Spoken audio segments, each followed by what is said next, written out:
करके बाय करने की सलाह इस समय नहीं है, लेकिन कुछ और मोमेंटम आएगा तो शायद ये भी बाय जोन में रहेगा। वैसे 3% ऊपर है ये काउंटर।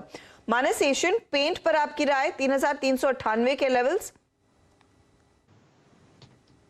देखिए, एशियन पेंट्स की जहां तक बात है, यहाँ पर भी अगर आप ट्रेंड की बात करें तो कंसोलिडेशन के बाद आज हमें फाइनली एक ब्रेकआउट देखने को मिला। 20 डे मूविंग एवरेज रीगेन हो गए हैं।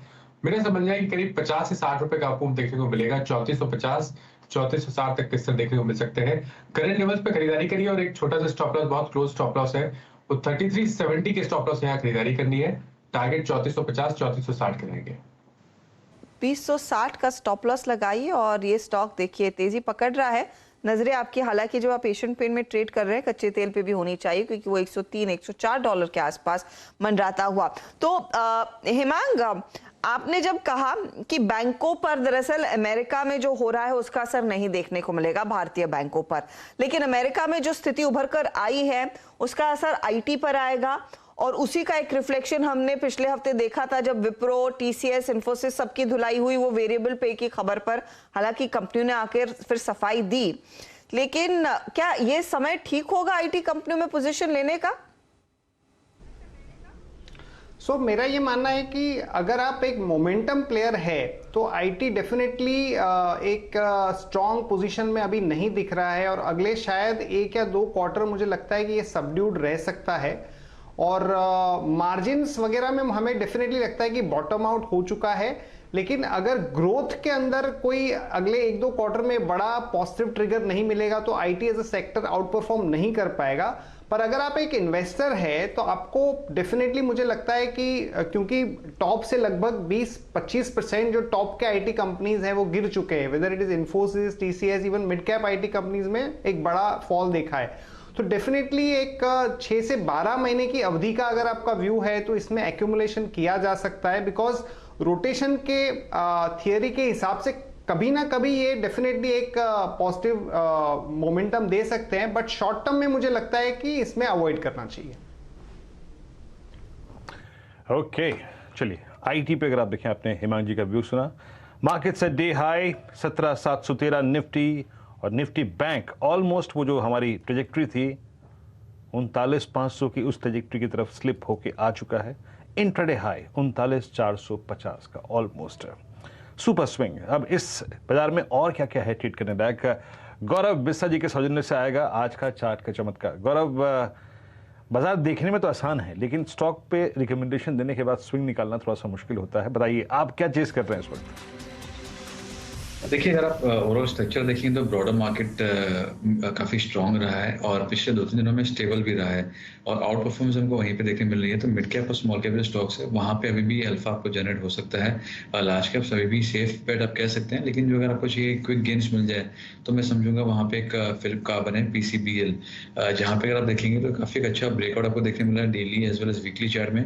वीकली चार्ट में अगर आप 2018 से टॉप पकड़ेंगे तो एक फॉलिंग ट्रेंड लाइन का एक ब्रेकआउट आपको देखने मिला है। डेली चार्ट से अगर आप देखते हैं तो 2021 से अगर आप देखेंगे अगस्त 2021 से साल भर का, तो वहाँ पे आपको एक अच्छा ब्रेकआउट देखने मिला है। कंसोलिडेशन उसको अच्छा बोल सकते हैं। प्राइस स्क्वीज देख सकते हैं, प्रीवियस स्विंग हाई जो बना था उसके ऊपर ये जा चुका है स्टॉक।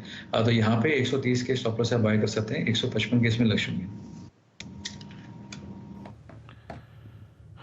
चार्ट के चमत्कार आप देखें और आपकी स्क्रीन पे फिलिप्स कार्बन 247 पे ट्रेड करता हुआ सुपर स्विंग देता हुआ स्टॉक का। अब एक काम करते हैं, चलते हैं हेमांग जी के पास और उनसे लेते हैं mid cap fund.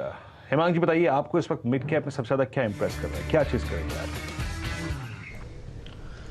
Mid cap के अंदर हमारी जो पसंदीदा स्क्रिप्ट है वो है मदरसन सुमी वायर सिस्टम, और इसके अंदर ये एक ऑटो एंसिलरी स्टॉक है और ऑटो सेक्टर का जो व्यू है वो हमारा काफी पॉजिटिव है। तो कहीं ना कहीं उसकी जो पॉजिटिव रब ऑफ इफेक्ट है वो ऑटो एंसिलरी के स्टॉक्स पे आ सकती है, और उसमें वायरिंग हार्नेस के अंदर एक लीडर कंपनी है, 40% की मार्केट शेयर है।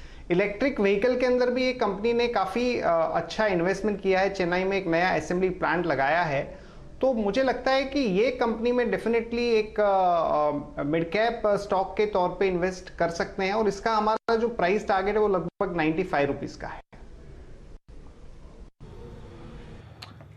मदरसन वायरिंग जी हाँ, तो देखिए इस ग्रुप के और इस स्टॉक के आपने पिछले कुछ समय में चर्चे सुने भी होंगे। आपकी स्क्रीन पे 8140 पे जब से अगर आप देखिए निकला है इस स्पेस से, और इसकी अलग मतलब एंटिटी बनने के बाद का सबसे स्ट्रॉन्ग स्विंग इसने दिया है आज ही के दिन। ऑल दो इंटरडे जो एक हाई लगा था वो लगा था 88 का, बट थोड़ा सा बैकफुट पे आ गया है। लेकिन मैं फिर कहूँगा कि बहुत छोटे टाइम फ्रेम में भी, क्योंकि डेटा इसका बहुत नहीं है, बहुत छोटे टाइम फ्रेम में भी 76 से लेकर जो 83 का क्लस्टर है ना, उसके हाईएस्ट जोन को अब ये पिछले 3 दिन से काटने की चेष्टा कर रहा है। टेक्निकल स्पेस को समेटना बहुत मुश्किल है, बट स्टिल वो छोटी कैंडल्स में अगर आप देखें एक बहुत छोटे टाइम फ्रेम में भी इसकी प्राइस परफॉर्मेंस काफ़ी स्ट्रॉन्ग नजर आ रही है।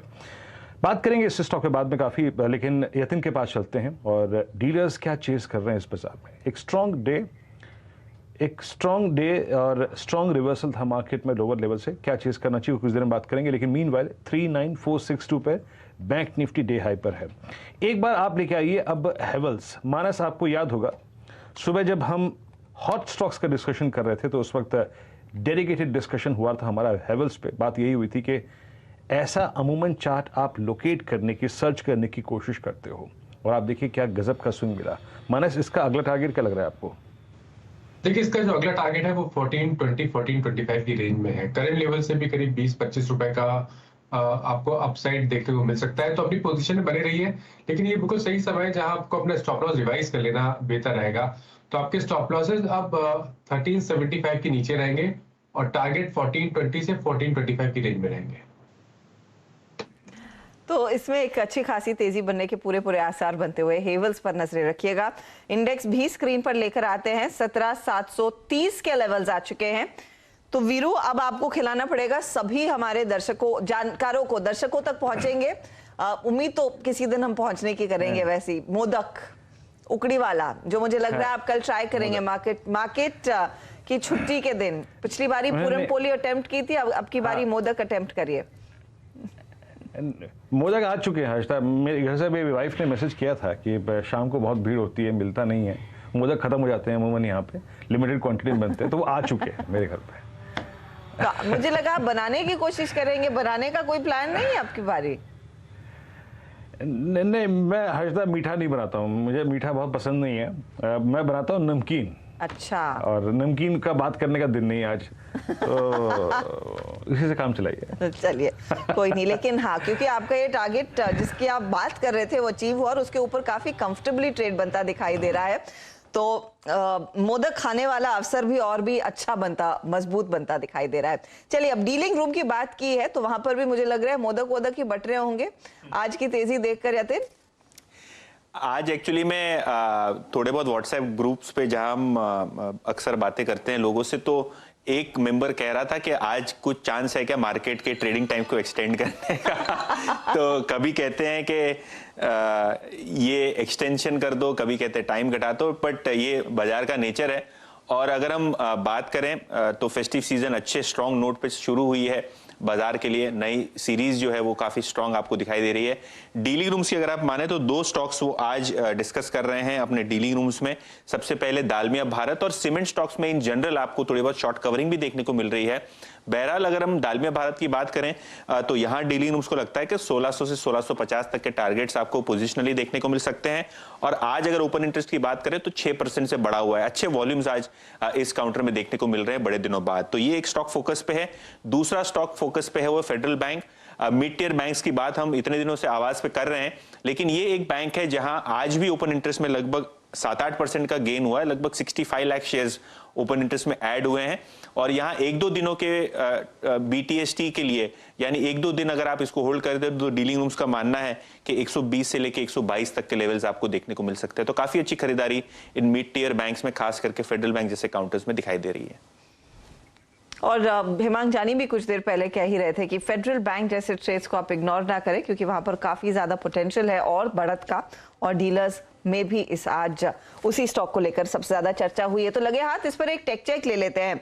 फेडरल बैंक और दालमिया भारत। गवा साहब, फेडरल बैंक का चार्ट देखिएगा, 117 हो चुका है। पहले ये रो के 100 तक नहीं पहुंचता था, अब जब 100 के पार 117 के लेवल्स आ गए हैं, अगला पड़ाव क्या रह सकता है? ये स्टॉक हमने 1 बजे के शो पे डिस्कस किया था। यस, फेडरल बैंक में एक तेजी है, 116 का भी किसको लेना है तो अब भी ले सकते हैं।